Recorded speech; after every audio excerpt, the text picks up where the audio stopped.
This is a review of Private Lives, the great Noel comedy, which is playing in Richmond this week and is destined to move on to Glasgow, Torquay and Aylesbury in succeeding weeks, and possibly then to the West End. I haven't seen details of a West End transfer, but that's on the cards.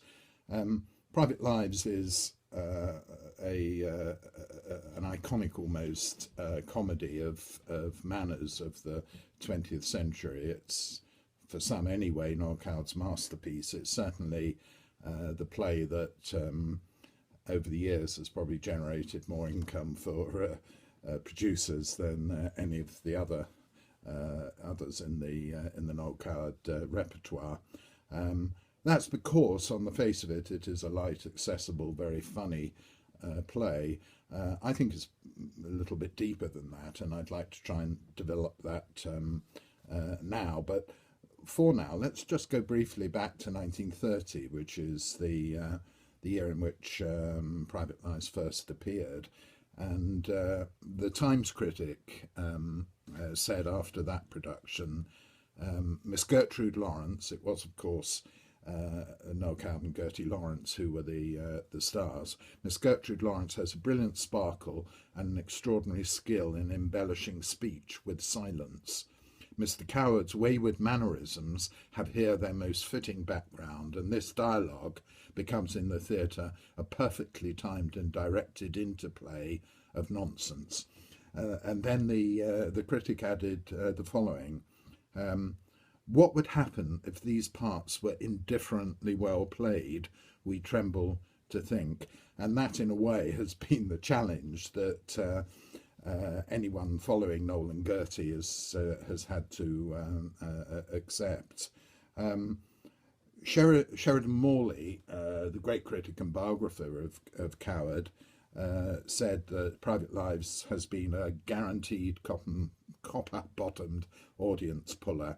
And I think that's certainly true, and it's obviously the rationale for this tour. This then brings us to casting and to public appeal and to selling tickets and getting bums on seats. And I have to say that the fear of the Times critic, what would happen if these parts were indifferently well played, is apposite in the case of the current touring production.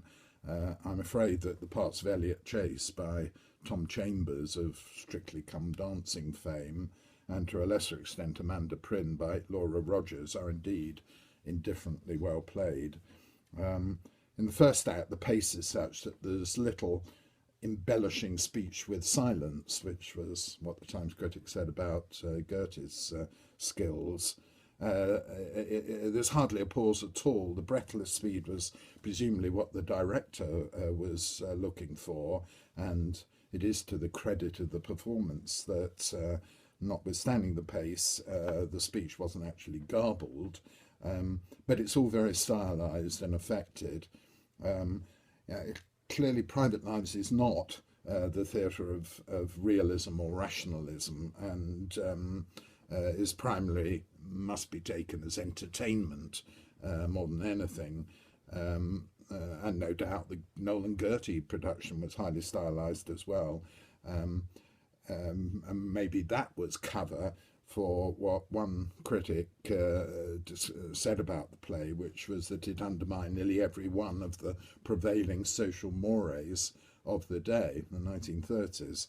And indeed, Noel himself had to sell the idea of the very sexy Act 2 to the Lord Chamberlain before it was approved. But let's go back to this production. The first act, in a way, is almost complete in itself, and that showed that Coward had the ability to write brilliant one-act plays, which we know from others in his oeuvre.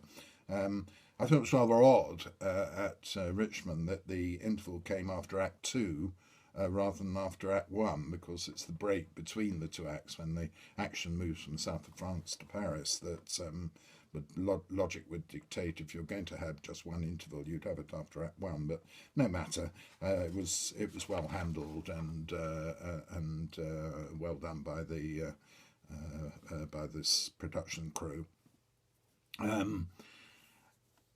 Act Three. Well, let me just say a little bit more about Act Two for a minute in this context.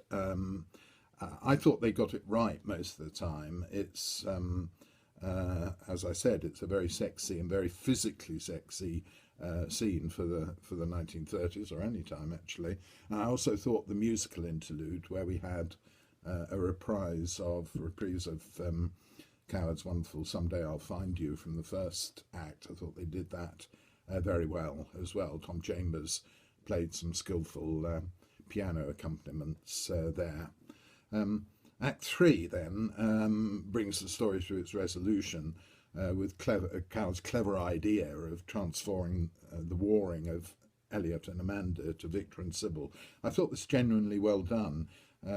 The parts of the abandoned spouses are, as Noel put it, a couple of extra puppets thrown in to assist the plot and provide contrast. Well, thankless casting, you might think, but Richard Teverson and Charlotte Ritchie played this scene exceptionally well and straight, with none of the artificiality which had rather marred the production earlier.